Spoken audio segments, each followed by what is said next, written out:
On est bon.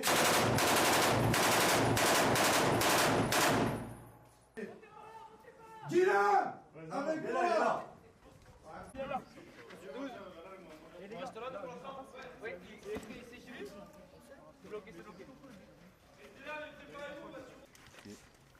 Ok, bravo, tu prends la place de Alpha. Allez, давай.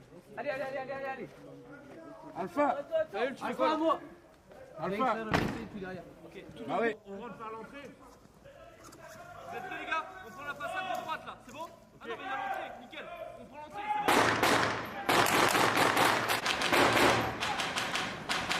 bon? Bravo à moi. On participe à l'exercice polonais Dragon 24. C'est un exercice national polonais auquel certaines nations de l'OTAN, membres de l'OTAN, ont été invitées, la France en faisant partie. L'exercice consiste en 3 phases. Un déploiement logistique depuis la France, un déploiement technique et tactique sur le théâtre, qui s'est déroulé depuis notre arrivée le 21 février jusqu'à il y a 2 jours, dans lequel on a eu une phase de franchissement de coupure humide de la Vistule, une marche à l'ennemi de 300 km. Là, on attaque la dernière phase, qui est la phase de, on va dire, campagne de tir. Il y a un exercice de tir interarmé et interallié. La partie blindée, on ne l'a pas fait depuis 1996. Là, on le fait en interarmé et en multinational, donc c'est d'autant plus intéressant pour nous. Et d'un point de vue plus bas, à l'échelle de mon unité, ça permet de pousser nos engins dans leur retranchement. Faire 300 km d'affilée avec un char de bataille, c'est pas commun. On entre dans une nouvelle ère en fait. Jusqu'à maintenant, on était dans une ère d'assez basse intensité, où on avait un rapport de force qui était systématiquement à notre avantage.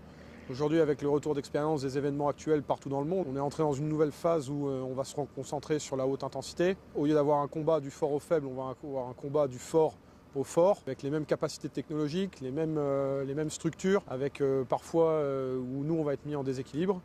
Donc oui, ça se ressent dans nos entraînements et oui, on prend en compte tout le panel des menaces qui s'offrent, mais que ce soit depuis 2022 comme depuis 5 à 6 ans sur d'autres territoires. Yeah, so Exercise Dragon, we brought the battalion. We are an infantry battalion, so we have 2 infantry companies with 1 armor company, which is tanks. And what we're doing here during this exercise is lots of things, starting with the Vistula River.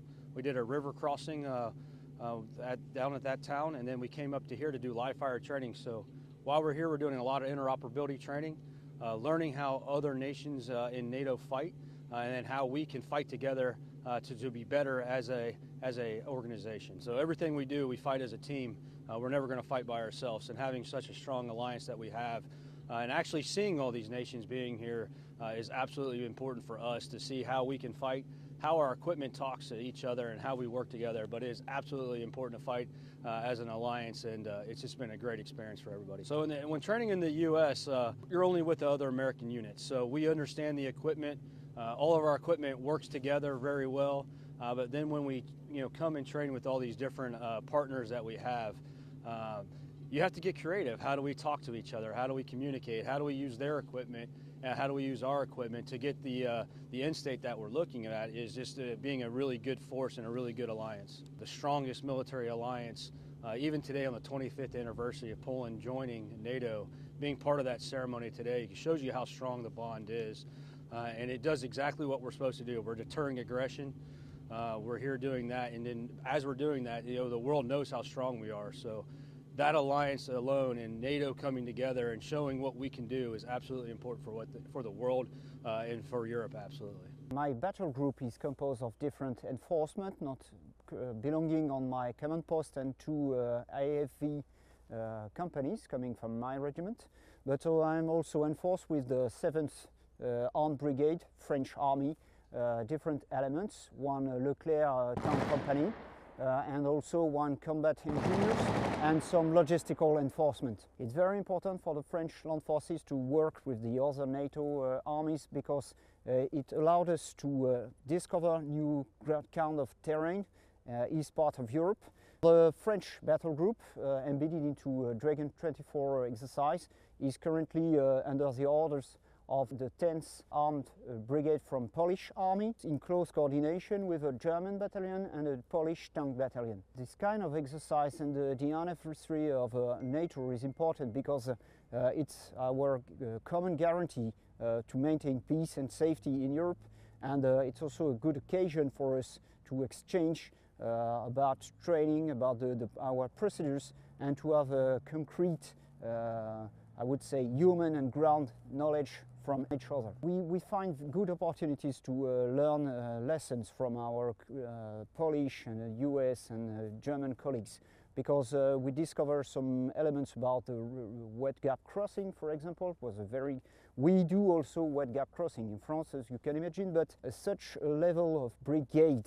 Since the beginning of the crisis in Ukraine, I think this kind of exercise are a bit more serious from the top to the private, because everyone understands that it's a key element and that we need to be ready to protect our territories and the territories of our allied on the eastern flank. And also the size of exercise has increased from the brigade to division level, and Dragon 24 is part of Steadfast Defender 24. That is the biggest exercise since the 80s in Europe.